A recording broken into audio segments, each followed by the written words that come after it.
we'll start. Namo Tassa Bhagavato Arahato Samma Sambuddhassa. Namo Tassa Bhagavato Arahato Samma Sambuddhassa. Namo Tassa Bhagavato Arahato Samma Sambuddhassa. Itipiso Bhagavarahang Samma Sambuddho Vidyacharana Sampanno Sugato Lokavidu Anuttaro Purisadamma Sarati Sattadeva Manusanang Buddho Bhagavati Namo Tassa Samma Sambuddhassa. Swakato Bhagavata Dhammo Sanditiko Akaliko Ehipasiko Vapanayako Pachatang Veditabo Vinnuhiti Namo Tassa Niyanika Sadammasa. Supatipanno Bhagavato Savaka Sango Ujupatipanno Bhagavato Savaka Sango Nyaya Patipanno Bhagavato Savaka Sango Sami Chipatipanno Bhagavato Savaka Sango Yadidang Chattari Purisa Yugani Atta Purisa Puggala Esa Bhagavato Savaka Sango Ahuneyo Pahuneyo Dakkineyo Anjali Karaniyo Anuttarang Punyakketang Lokasati Namo Tassa Atta Arya Puggala Mahasangasa.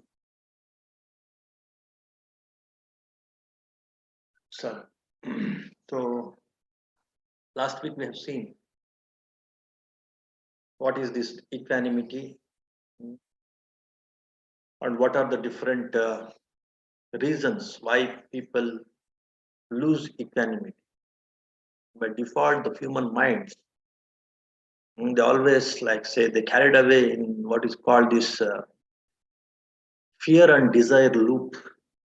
Mind always revolves in this fear and desire loop. We desire something, along with that we get some kind of doubt or some kind of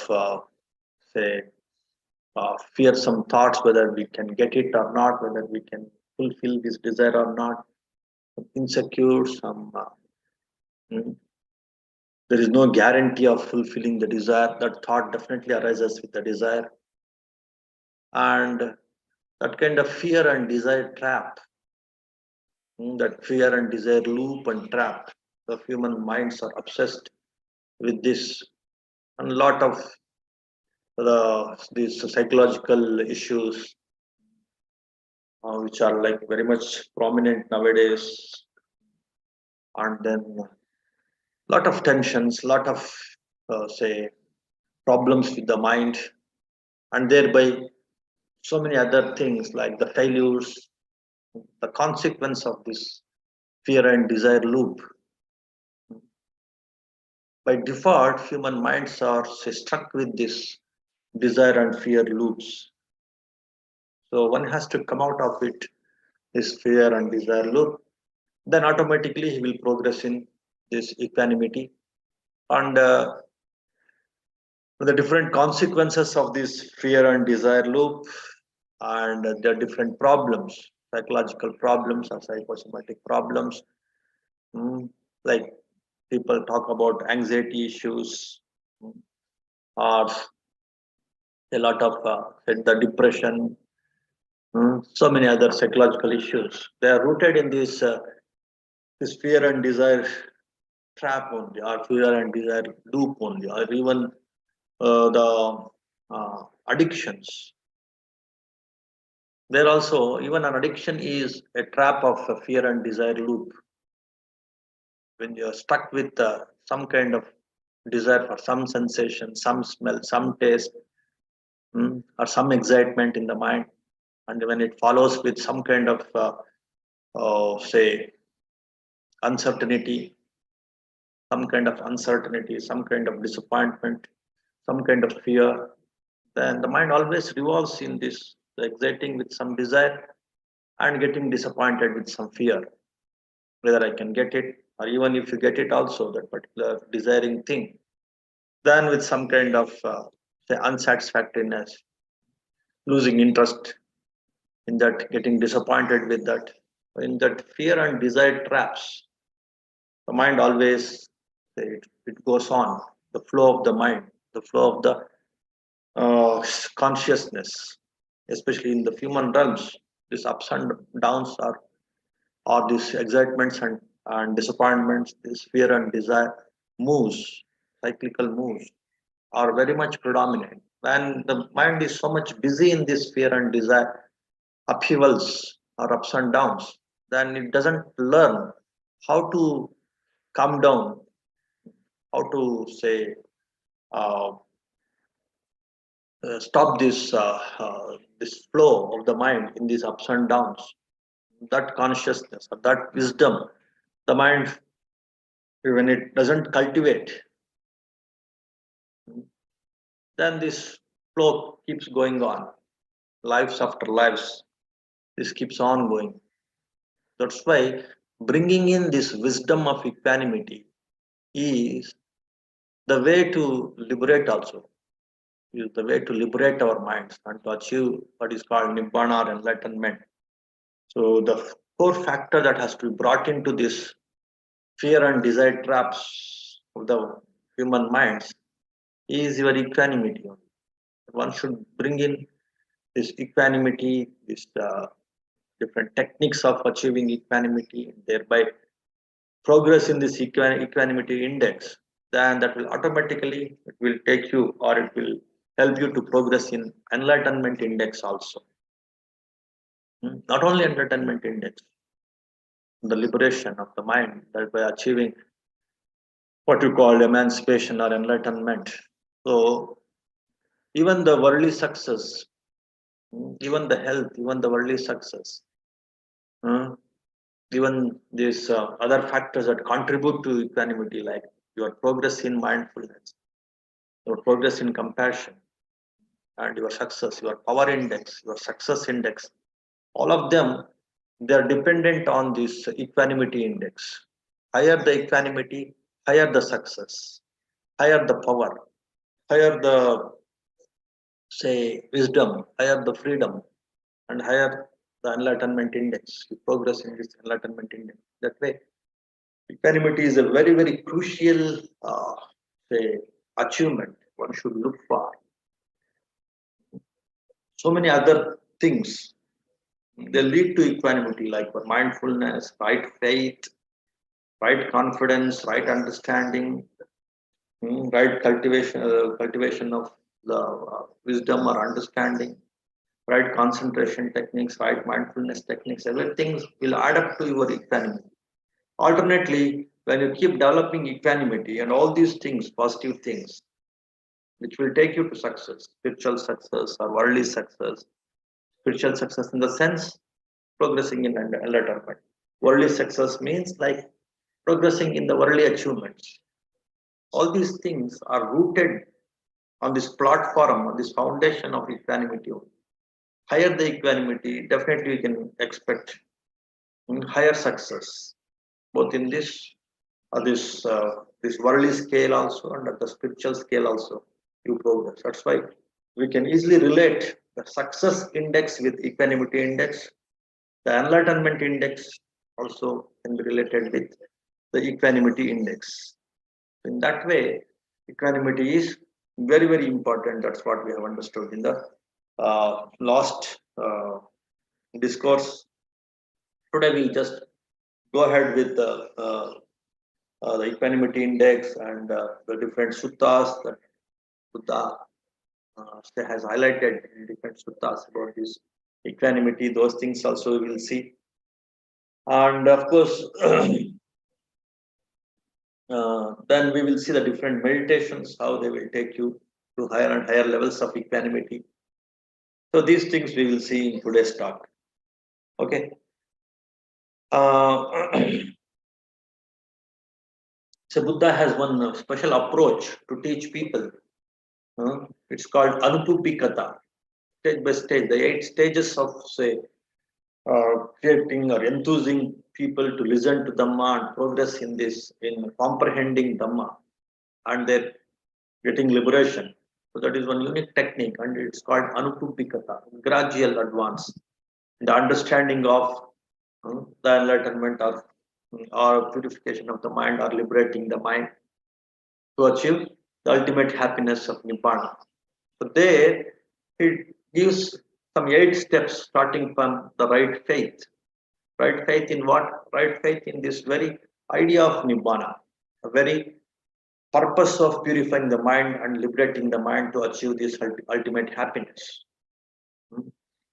So there he used to enthuse people, the audience, with the importance of right faith in Buddha, Dhamma, Sangha, in this law of cause and effect and all these things.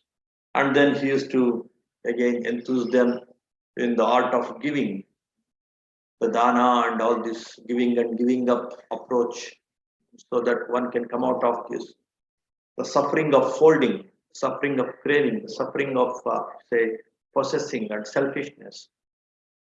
So, how to let go and how to start initially with this dana, offering the physical things. Then he starts discussing about Shila, different kinds of moral precepts that one should take up and one should enthusiastically, confidently practice those moral precepts. Those things he highlights in this Anubhupikata, in this gradual, say, uh, progress in understanding Dhamma. So, in that approach also, and then he discussed about the mind purification through mindfulness and concentration, and then understanding the Four Noble Truths and liberating the mind authoritatively and become Arhant or Arya. So, all these stages, again, it is the gradual development of the equanimity, coming out of this loop of fear and desire. That's what will happen in this gradual, training of the disciples or audience towards enlightenment. So again, you can see this gradual progress in equanimity in this Anupuppi Kathas. So in the same way, when you see these Brahma Viharas, Metta, Karuna, Mudita, Upekka, as I was telling you last week also, it is a gradual progress when you start cultivating Brahma Viharas, starting from Metta, then to Karuna, then to Mudita, and then to Upekka. There is a gradual progress in your equanimity. Again, you are escaping from this trap of the fear and desire, or this loop. You are breaking this loop of fear and desire, and you are progressing in equanimity, even by cultivating these wholesome feelings like Metta, Karuna, Mudita, Upekka, these Brahma Viharas, these wholesome emotions, wholesome feelings, sublime states of the mind. So then, even this Sambhojanga, Sati, Dhamma, Vichya, Virya, Piti, Pasadhi, Samadhi, Upekka, here also starting from mindfulness. Sati, mindfulness, starting from that mindfulness, it's again gradual progress in your equanimity up to this ultimate, achievement in equanimity, which is called, of course, Upekka. That way, in this enlightenment factors cultivation also, so starting from the basic equanimity to the ultimate equanimity, that is the way to enlightenment. That way, equanimity index is highly correlated with the enlightenment index. Purification of the mind with the wholesome feelings, like from Metta to Upekka, it is also highly correlated with the equanimity index. Then jhana factors, the absolute stillness of the mind getting absorbed and transcending the physical senses and achieving the higher powers of the mind through jhanas, through absorptions. There also, vitakka, vichara, piti, sukha, ekaggata and upekka. So there also, in vitakka, you achieve some threshold level of equanimity, and you keep progressing in that. And by the time you achieve the fourth jhana, the deep absorption at the fourth jhana, with perfect absorption, perfect stillness, perfect concentration of the mind at the fourth jhana, then the equanimity also reaches the peak. Starting from, let us say, first jhana, where you get stillness of the mind, absorption of the mind, there you're breaking the threshold of that equanimity, and when you reach the fourth jhana, where you're left with only equanimity. All other vitakka, vichara, piti, sukha, gata, also, sukha also you transcend, and you reach the ultimate of equanimity, that is you are the fourth jhana level. In that way, you can see all the different ways and means explained by Buddha while achieving absorption or absolute concentration, like in the case of jhanas, or when you are achieving absolute enlightenment, when you are cultivating these enlightenment factors like sati, Dhammavichaya, virya, piti, pasati, samadhi, upekka. There also, hmm, your very right view, the beginning of right view itself, in your this noble eightfold path. It starts with right view and it ends in the right concentration of absolute fourth jhana, so the absolute upekka, the right concentration. The last one is your fourth jhana. In fourth jhana, you achieve that highest upekka, highest equanimity. So in the right view, you are again starting with equanimity. After all, the right view is all about, it's all about balancing the things. Middle part, everything striking the balance. In that balancing, again you have this equanimity. So equanimity only you balance, or when you learn different ways and means to balance the things, then you definitely achieve some degree of equanimity. So in Noble Eightfold Path also, the entire path starting from right view to right concentration, and in right concentration, the last stage is the fourth jhana where upekka is the culmination. So basic level of equanimity in the right view to the culmination of equanimity in the right concentration, the fourth jhana level. You can see the progress in equanimity only, even in this noble eightfold path. In that way, all Buddha's teachings, he emphasizes about the equanimity only. The mindful equanimity, balanced equanimity, skillful equanimity. That's only is the emphasis in all Buddha's teachings. To equanimity only, all the positive things of the mind, all the purity of the mind one can achieve. Alternately, when you keep working on pulling all the nice things in the mind and achieving the purity of the mind, then automatically you end up in equanimity only. And in each stage, you are progressing in equanimity only. That is the power of, say, that is the scope, that is the importance of equanimity that is emphasized in almost all approaches, in almost all discourses of Buddha. Once there was one group of women. They were the friends of one, I think, Queen Mallika or Vishaka. Let us say one group of women. They were dancing and they were singing. They were intoxicated.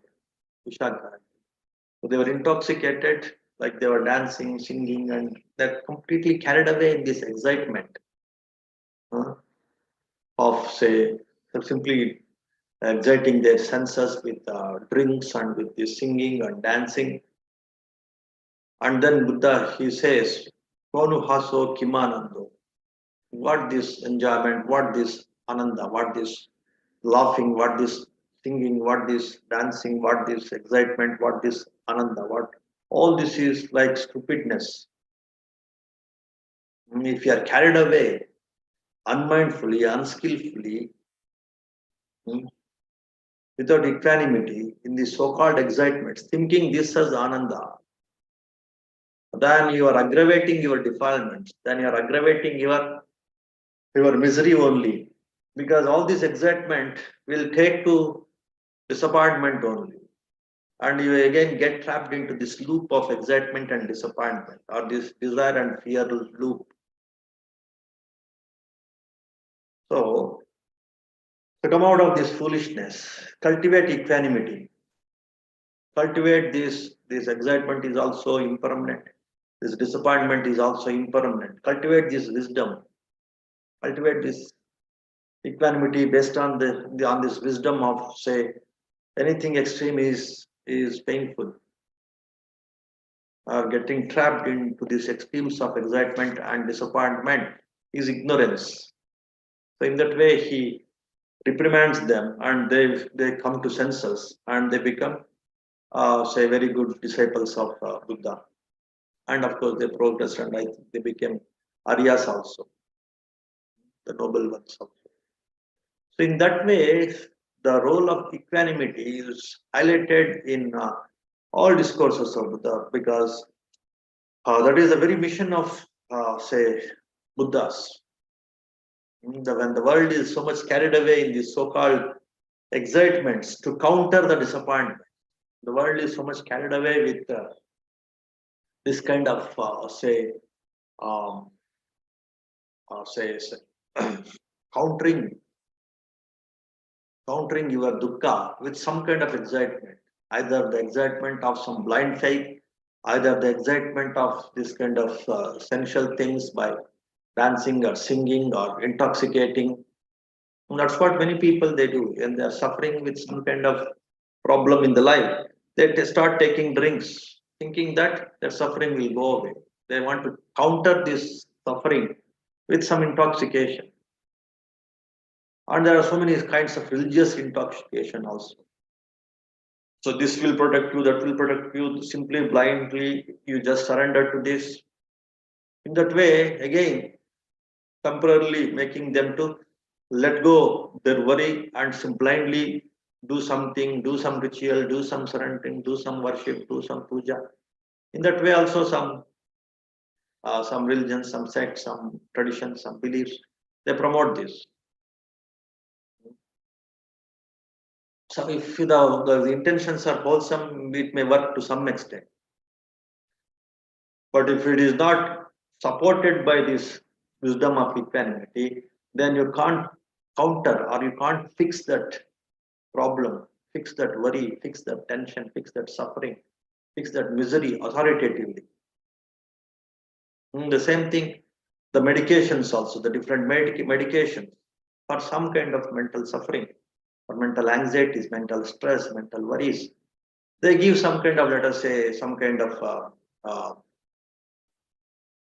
say medicines that will simply dull your mind. Antidepressants and all those things they talk about. They simply say it's also one kind of, you can't say it as intoxicant. It is like one kind of medicine that will simply make your mind lazy and dull, and you may sleep, or your mind may become so non-reactive. It's like some kind of hallucination also. Hallucination in the sense of the dull hallucination, the dullness, and the based on the dullness and hallucination, that's why temporarily you forget your misery or your suffering, your anxiety, your stress, your worry. That kind of medications, that approach is also very say very gross approach, very unauthoritative approach to handle the problem. So the cultivating equanimity by accepting the problem, by observing the things and understanding that it comes and goes, it is anicca, it is impermanent. This problem has arisen, it will definitely go. Nothing is permanent. This negative thought has arisen in my mind, this negative situation is there around me. So this is not permanent. This will go away.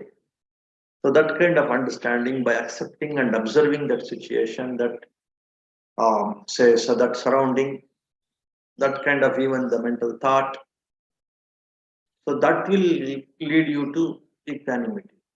And if you progress in that kind of accepting, observing, letting go based on the understanding of impermanence, based on the understanding of everything that arises has to fall down, has to pass away. It will not remain forever at that same stage. Every say every worry, every tension, every failure, every misery, it comes and goes. There is no need to react to it. Higher you react to it, either to counter it, suppress it, resist it, throw away that with that intention. If you keep reacting to that situation, that misery, that worry, then higher will be the problem. You are going to aggravate the problem. So here the principles of equanimity here is just accept. It will not destroy you many a times. Out of our fear only, we start to hate it, reject it, avoid it many a times. So if you start accepting it, mm, and then second stage, observing it. Again, if it is too much acceptance, then you will be carried away with that. We develop some kind of, say, so you just go in the flow of that particular problem by simply accepting. After accepting, one should observe it. After observing, with understanding, you should know that it is impermanent. Develop that kind of understanding of impermanence. It comes, definitely it has to go. That is the nature of everything, all the dhammas, everything in this universe, this world. They have the same nature of when they arise, they have to perish. They will not remain at that stage forever. So that kind of understanding is there. With by accepting, by observing, by having this kind of understanding, then you achieve equanimity. So in that way, if a person keeps on cultivating equanimity, then automatically it is the authoritative way of handling the problems, authoritative way of handling this human nature of getting trapped into this fear and desire loops. So you can easily break that. You can easily come out of that loops and traps, and you can progress either in the success index or in the power index or in the enlightenment index or in the happiness index. Even your true happiness index depends on your progress in the in this equanimity index. Okay, so that is the importance of equanimity. And I just told you how to cultivate this equanimity. First by accepting, then observing, then understanding that it comes and goes. No need to react to it. Higher you react, higher will be your, say, your trap. You get trapped into this desire and fear loop. So lesser is the reaction, higher will be your equanimity. Okay. So in that way, one should develop this equanimity.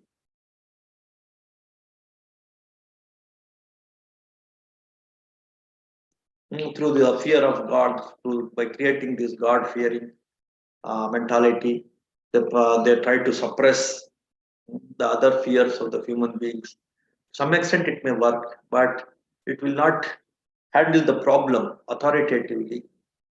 To some extent, you may achieve some degree of equanimity also, with some kind of beliefs, with some kind of faith, with some kind of this God fears and all. But if one has to achieve the higher equanimity, the higher ability to handle that problem of fear and desire loop, then you should learn this art of accepting, art of observing, art of developing this understanding of impermanence. Then your progress in equanimity will be authoritative. And if you see the different meditation techniques also, even in Anapanasati, it is directly you enter into the equanimity. And if you keep progressing, the 16 steps, the ultimate step is the ultimate equanimity only. And all the anusatis that we have discussed in Visuddhi Magga are, of course, there are 10 kinds of anusati meditations, like contemplating the things. The first 6 kinds of meditations, they is like enthusing the mind. If it is little bit depressed, enthusing the mind with Buddhanusati by recollecting the qualities of the Buddha, the mind gets some kind of encouragement and enthusiasm.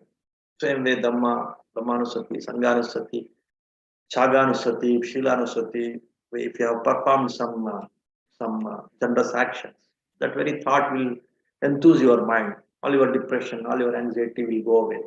Just by remembering your good acts like, say, your generosity or your morality. Just remembering that. That way it is enthusing oneself by recollecting his own good acts, good actions like morality, like generosity, and even recollecting the qualities of the divine beings. Your mind gets enthused, encouraged. So again, it should not again be carried away in these encouragements too much blindly. Again, say looking at the imminence or the inevitability of death, Marananusati, Kayagatanusati, the next two, Marananusati and Kayagatanusati. It will again make you not to get carried away in that enthusiasm. Just counter it with the inevitability of the death and the foulness in the body. Those things will make you a little more alert, little more, though it looks little a negative approach, but if the positive is too much, you have to counter it with little bit of negative also. And then the last two, Anapanasati and Upasamanusati. Anapana also starting from observing the breaths, whether it's long or short, the mind becomes calm, the mind lets go, it learns the art of letting go of the excitement and disappointment, it becomes bit equanimous, and if you progress, then you will progress in equanimity in Anapana also. And the last one is Upasamanusati. Upasama itself means equanimity. So peace, ultimate peace. So contemplating the equanimity, contemplating the peace, contemplating Nibbana. Your mind becomes more and more equanimous, more and more peaceful, more and more it learns the art of letting go. More and more you establish this wisdom of impermanence of all formations, of all situations, of all present consequences, situations, they come and go, they are impermanent. So in that way you start establishing. In that way, in this Anusatis also, starting from Buddhanusati up to Upsamanusati, it is a progress in your equanimity.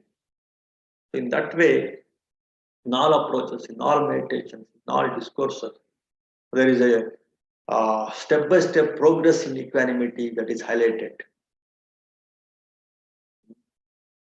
So there is one more Loka Vipatti Sutta. It's in Anguttara Nikaya. There also Buddha highlights about the importance of equanimity, and that we will see. And before that, there is one sutta in Therigata. Theri means like the nuns or the senior nuns. For them, Buddha gives the instruction. He gives the simile of one mountain, a solid mountain. And it is not obstructed by the winds or the rains or any kind of distractions or any kind of uh, any kind of movements. It will not be affected from the nature. Any kind of disturbances or movements are not affected. They will not affect this mountain. Mountain is not affected by such kind of movements. In the same way, the mind should be of that much of stability. Stability is patience, endurance, and stability that makes you to develop more and more equanimity. Alternately, if you wisely are developing equanimity, then automatically you get the patience, endurance, and stability. And such a person will definitely progress in striking that ultimate goal of Nibbana. In that way, Buddha again gives the highlights the importance of equanimity and stability for these nuns, for these dear nuns, this Terigata. He enthuses them by highlighting the importance of equanimity, by giving the simile of mountain, solid mountain.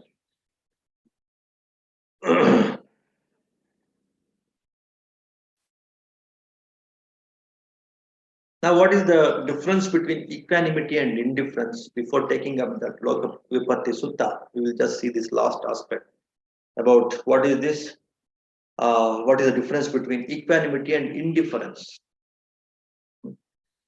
We may develop sometimes some kind of simply letting go of the things blindly, or sometimes rigidly. Rigidly, we keep resisting everything, thinking that as some kind of equanimity. So that is not actually the true equanimity. Sometimes it may work. So there are two ways of developing indifference.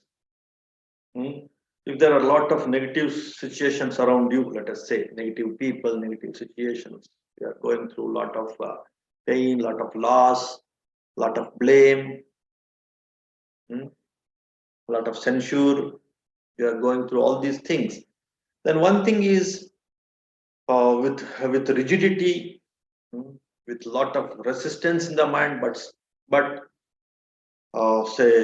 behaving as if you are not reacting to it. So by making yourself rigid, not allowing your mind to receive that, not opening your mind, simply resisting it and being rigid by completely closing your mind. So physically you are surrounded by such kind of situations of negative people, of say loss, of censures, of blames, of suffering, but making yourself so rigid, so close, and tolerating it with that, with pain, with pressure, with that rigidness, that is also one kind of indifference. And the other kind of indifference is simply ignoring, simply letting go, simply ignoring. If somebody wants to say something, simply ignore it. You are not accepting it, that you are not simply after accepting, you're not observing and you're not trying to understand what they're saying or what the situation is saying is correct or not. So simply say carelessly, that callousness is also indifference. The carelessness, that callousness, that is also indifference. Rigidity is also one kind of indifference, and callousness is also one kind of indifference. Hmm?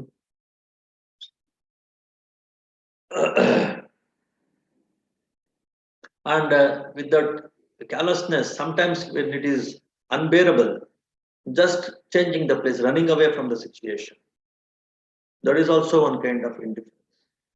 But Buddha says sometimes it works, sometimes one should become too rigid of protect, like one should create a shell around him from these negative tortures or negative influences, like a person protects himself with the shield when the arrows are hitting him from all the sides. The same way one should develop this kind of indifference sometimes.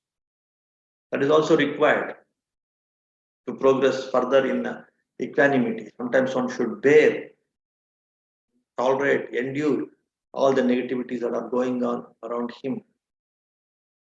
Sometimes with the right faith, this will come and go, though you are not in a position to accept it and observe it.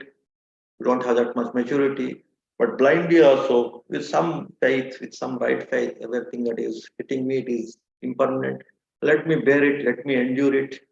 So with that way also one can say develop some kind of indifference, just like in practicing Vedana person observing the sensations. Sometimes some sensations are so gross, so unpleasant. You simply tolerate it with some right faith of on the teacher, on the technique, so it will go away. Though you're not experiencing it, is going away, it is vanishing. But with the trust or belief or with the faith of the teacher, you try to face it, endure it. So and sooner or later it will vanish, it will disappear. Then you realize until then right faith will come into picture and you endure it. And that kind of indifference based on right faith and by thereby enduring the situation, that is also required. And the other kind of indifference, like simply letting go. So many things are coming. I simply say, again with some right faith, let it be, let go. If somebody is blaming, let it be, let go. Though you are not accepting completely or not observing it completely, because you have some idea that it will not remain forever based on some faith, you simply learn this art of letting go, even blindly also, without accepting and observing. To some extent, that kind of indifference also helps, especially at the beginning stages. And in some situations, there's a lot of essential things or some kind of negative things. For the people who are quite serious, they just say just leave that situation, leave that place. They go to some other place where they can enjoy loneliness or this paviveka, that independence or loneliness, or not getting influenced by such kind of negative situation. To such a place, they just run away. In some cases, Buddha encourages that also. Go away from. That's why he started this kind of sangha also for the renunciates. Just give up the worldly issues, worldly problems, worldly attachments, and if you want to be seriously work on this equanimity, then this giving up, renunciation also helps. So that way one can experiment as a householder also. If some negative situations are there, one can go to some retreat for some 10 days, 15 days, 1 month, and just be aloof from all these problems, and then you will get some calmness, some equanimity, some based on that equanimity, one will experience some kind of ideas and wisdom to handle the situation with more energy, with more stability, with more power. One can come back, one can rejuvenate himself, and he can again come back to the world and face the situation. In that way, that kind of running away in the sense, and it looks like a negative word, but it is like retreating for some time, rejuvenating, developing equanimity, developing wisdom, and again coming back and facing the situation by accepting, by countering, by handling it. So that is also one kind of indifference. So in that way, this kind of indifference with little bit of understanding, if you develop, though you are not in a position to accept it thoroughly, observe it thoroughly, that is also okay. That will also add up to your equanimity. And then you can progress in the equanimity of accepting and observing and authoritatively realizing the impermanence nature. So in that way, one can make use of this the techniques of indifference also to develop authoritative equanimity. Okay. So that's all about the different ways and means and the importance of equanimity. And now we will see, and also of course equanimity index, how it is related to enlightenment index, also how it is related to success index, happiness index, mindfulness index. It is related to power index. So all these good things are great things in the life, both in the worldly level, at the worldly level, and also at the spiritual level. Equanimity is a crucial factor. So those things we have seen. And what is this Loka Vipatti Sutta? What is taught here? So here there are some beautiful words that articulation is good in this sutta. So that's why I just wanted to take up this sutta for some 5-10 minutes. So here what Buddha is explaining in the Buddha offers a teaching that guides us in our efforts to develop equanimity in this Loka Vipatti Sutta. It's in Anguttara Nikaya 8.6. Equanimity is steadiness of mind, unshakableness, imperturbability, the calmness, the stability. That is what is equanimity. An attitude of even-mindedness. An attitude of even-mindedness in the face of every sort of experience, whether it is pleasant or unpleasant. An attitude of even-mindedness, if you have, then you are working on equanimity. Regardless of whether pleasure or pain, if you are say learning how to accept it, how to be okay with that, that is equanimity. When we have equanimity, we remain balanced. So balancedness is also equanimity. It's a mark of progress in spirituality. The higher the equanimity, higher you remain equanimous, unperturbed, balanced, are the what is called these vicissitudes. Vicissitudes means like these upheavals, these ups and downs, the pleasant and displeasant and unpleasant situation, the excitements and disappointments, the profits and losses. There are 8 kinds of vicissitudes, 8 kinds of these ups and downs. So generally, Buddha talks about they include 4 pairs of agreeable and disagreeable experiences. What are these 4 pairs of agreeable and disagreeable experiences? Gain and loss, like materialistic gain and loss, status and disgrace, praise and censure. Yasa, ayasa, in that way he says. Status means like you got some success, and disgrace means like failure.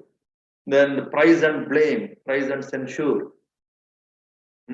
Then pleasure and pain, experience physical pleasure or mental pleasure, mental pain, physical pleasure, physical pain.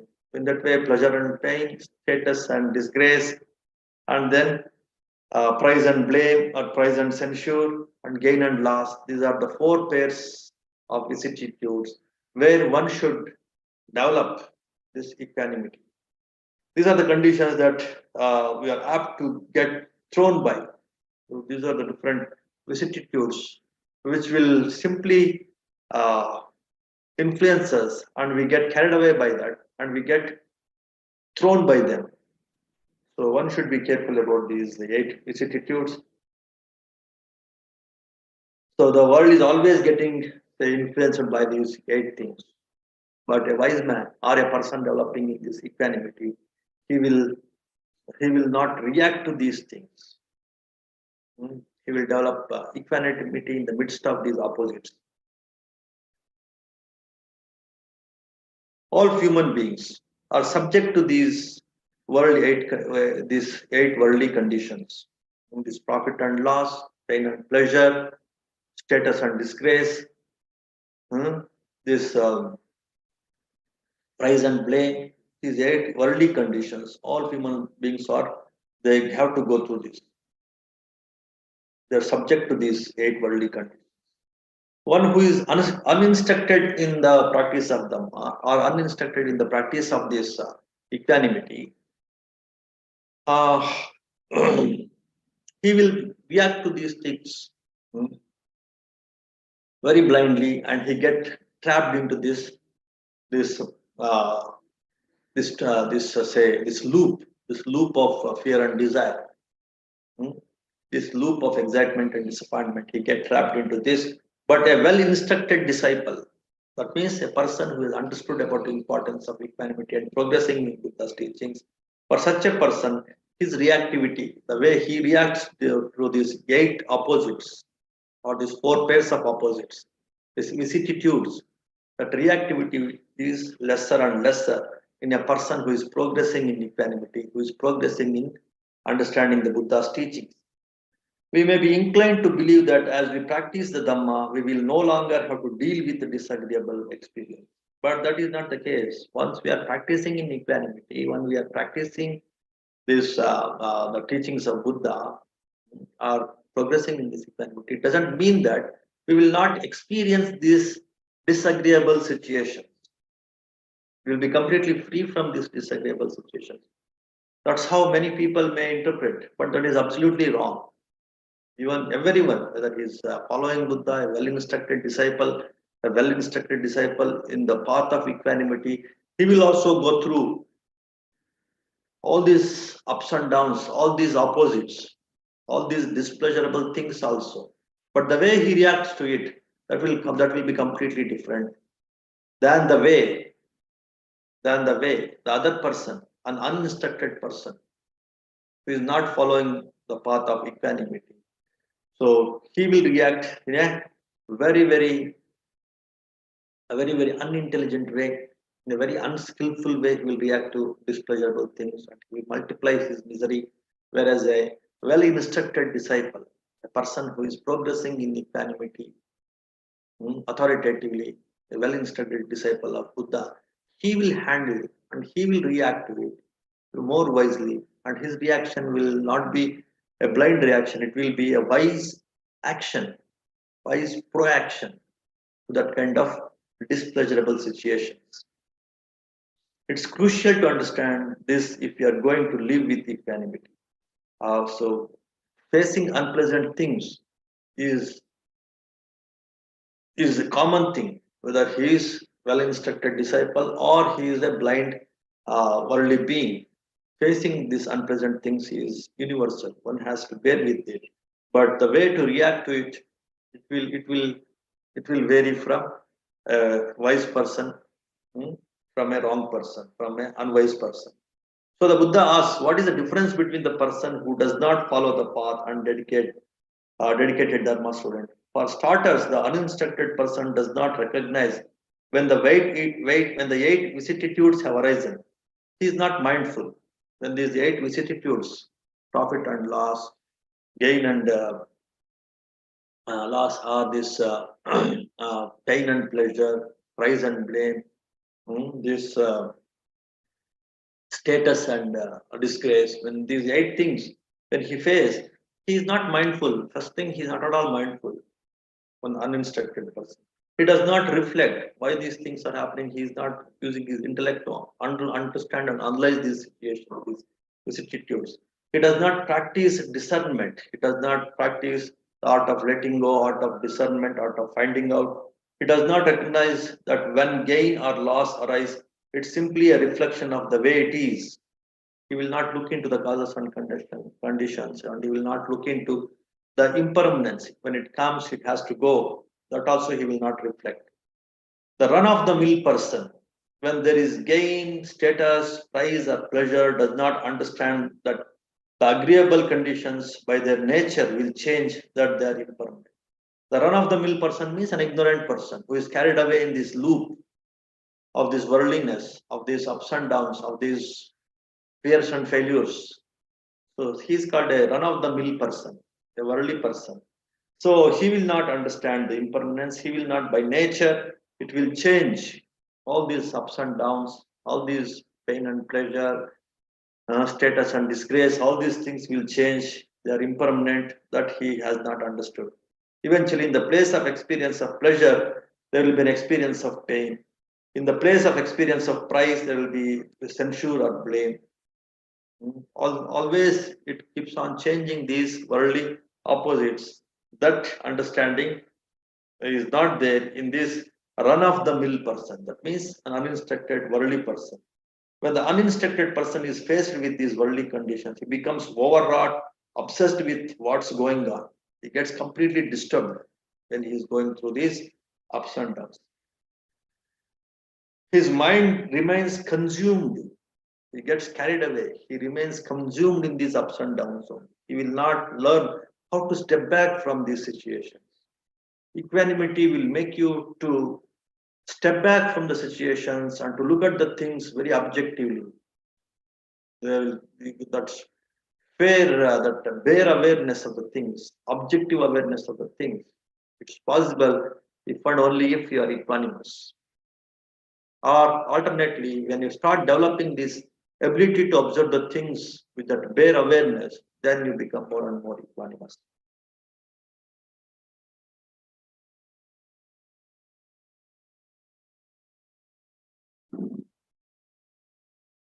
So then what is the nature of the run-of-the-mill person? The Buddha says, welcomes the horizon, gain, status, prize or pleasure. He engages in thinking informed by desire or wanting. He thinks about how he might hold on to the agreeable experience and perpetuate the agreeable conditions. The person who has achieved a certain status may allow himself to weave long and vivid narratives revealing in the acclaim he is received.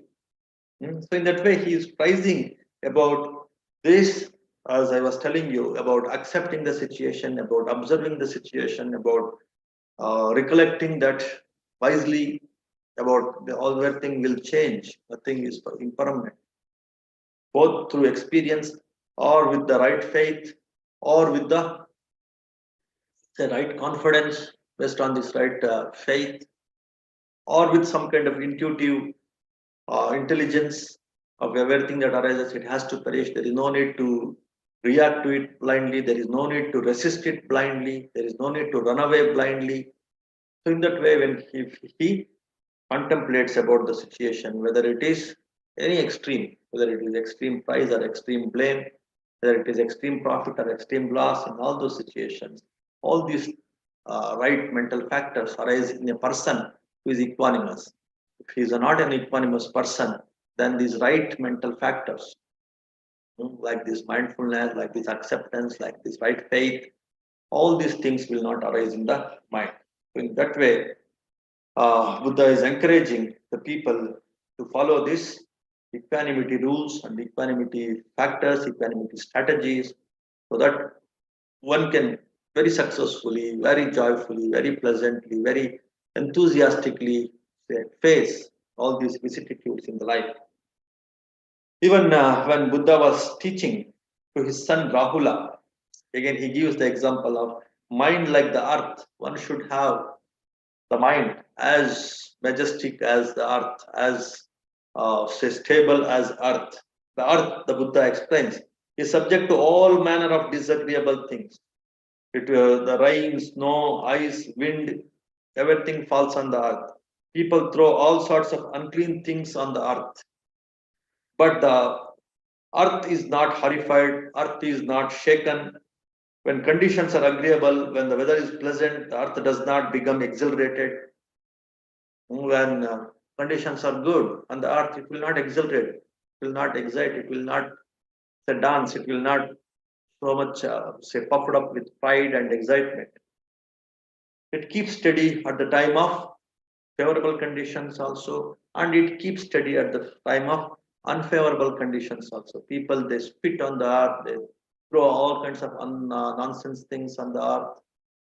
At all these situations, the earth remains steady, earth remains equanimous, keep steady day after day, season after season, not just one day or 1 hour or 1 month or 1 year, seasons after seasons, years after years, decades after decades, centuries, millenniums after millenniums. So it always remains steady, the earth.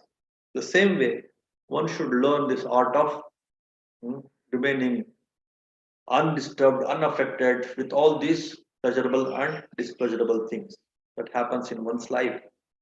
Nature, in fact, offers many examples of equanimity. The nature you can see so many kinds of examples of equanimity. It's one of the reasons the Buddha recommended going into nature. Recognizing the equanimity there, we recognize the equanimity inside ourselves also. That is one of the uh, best ways of developing equanimity. When you go to nature, when you enter into nature, you will learn how a mountain, how a tree maintains equanimity. When pleasurable things, unpleasurable things, displeasurable things are happening continuously, they remain equanimous, they remain stable, they remain unaffected.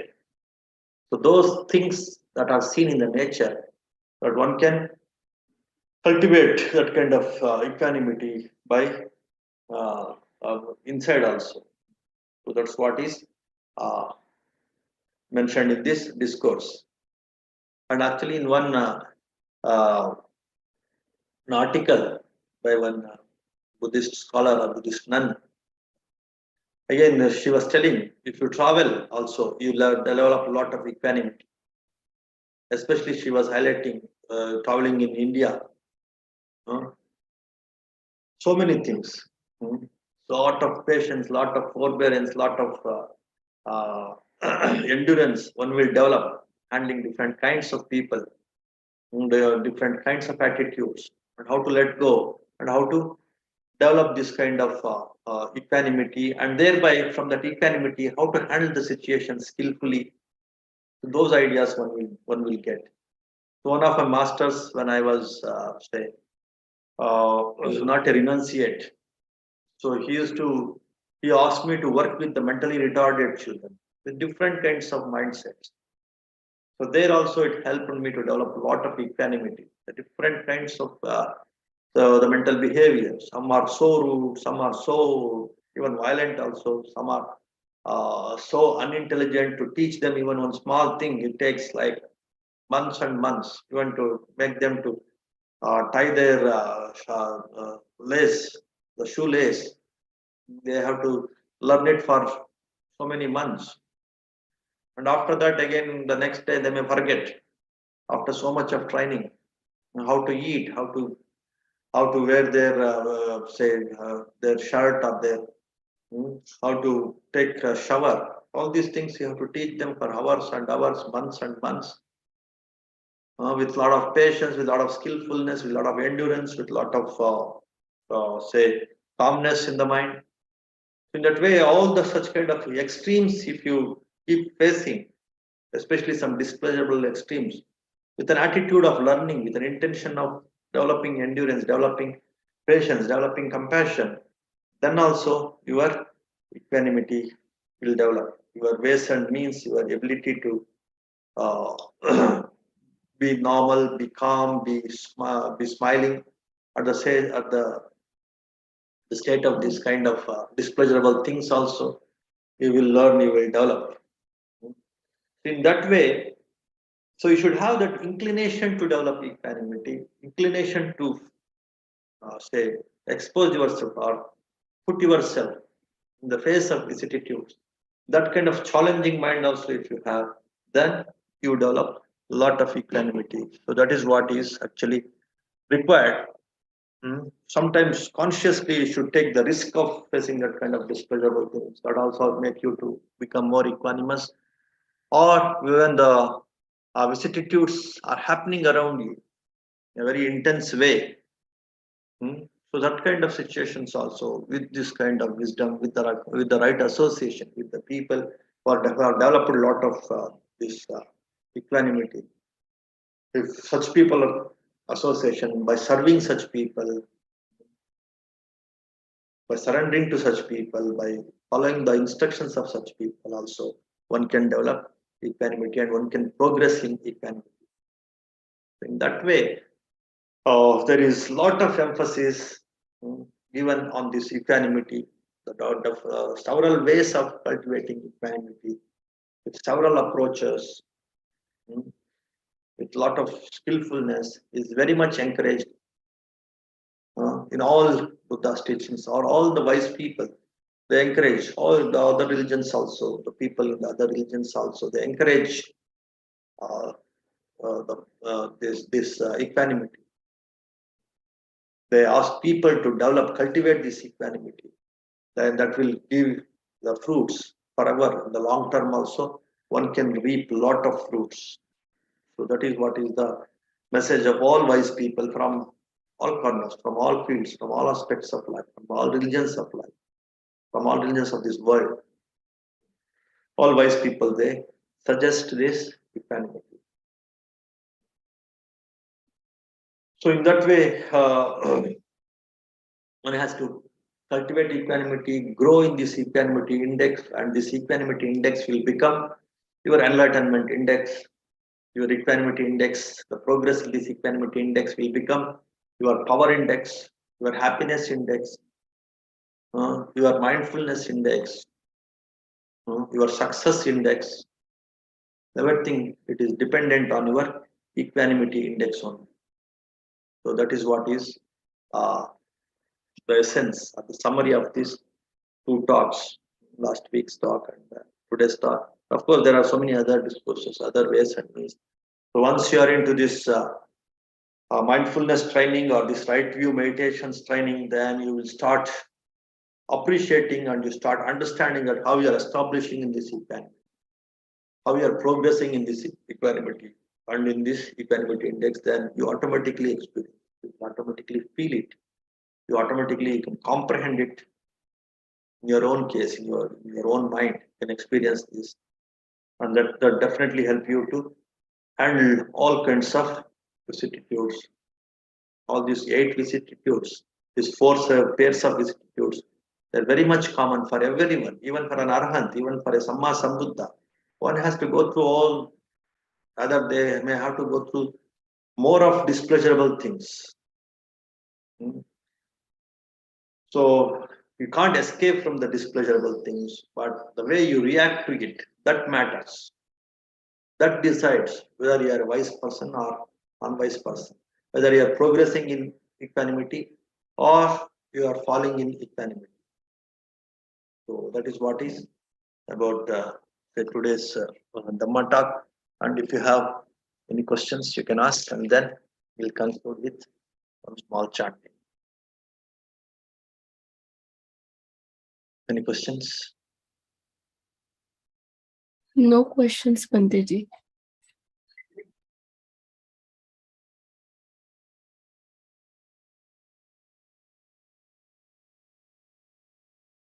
Okay, so we'll conclude with one small chanting.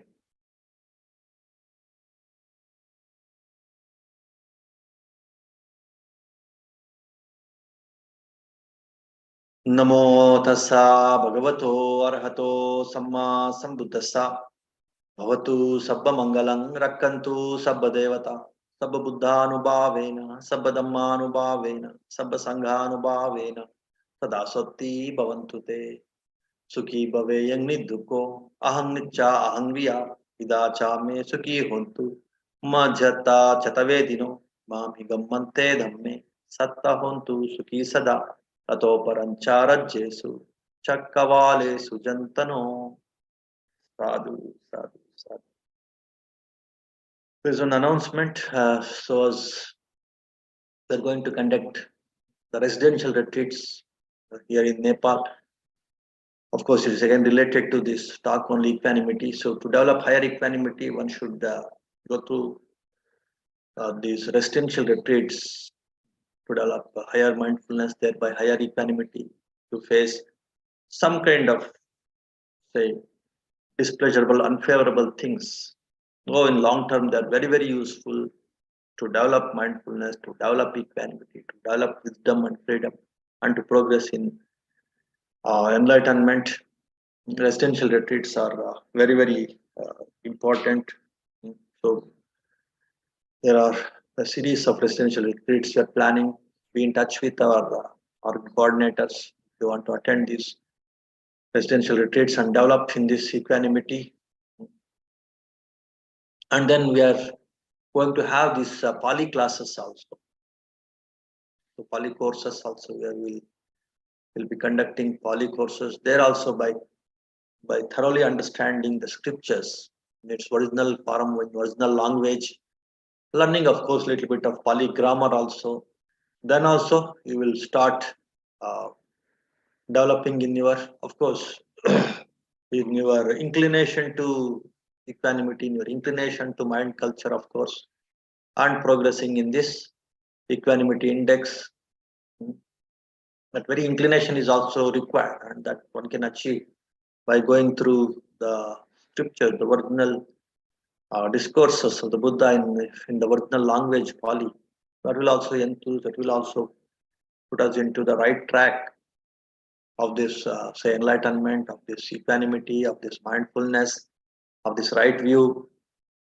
Because of these things, so we can start learning use Pali through the scriptures, Pali through, of course, learning language also. So those things we are going to learn in these Pali courses. And then in the residential courses, we will, of course, establish in this equanimity, and that will again help you to face the vicissitudes in the worldly life also. Because of these things, we are you can attend these programs. You can be in touch with the coordinators to get the information on these things. And again, April 2nd, we are going to have this introduction class for the online courses. So encourage all your near and dear ones, and so that is the best gift you can think of to bring them into this path of equanimity, path of right view, path of mind purification, mind culture, and this path of right happiness. So encourage all your people to attend this introduction class of these right view meditations. We conducted as 4 courses, level 1 to level 4. You can enroll them into these courses also directly, and you can enroll them into this introduction class also, introductory lecture. Of course, you can also attend. So these are the announcements. So may all of you develop in this equanimity.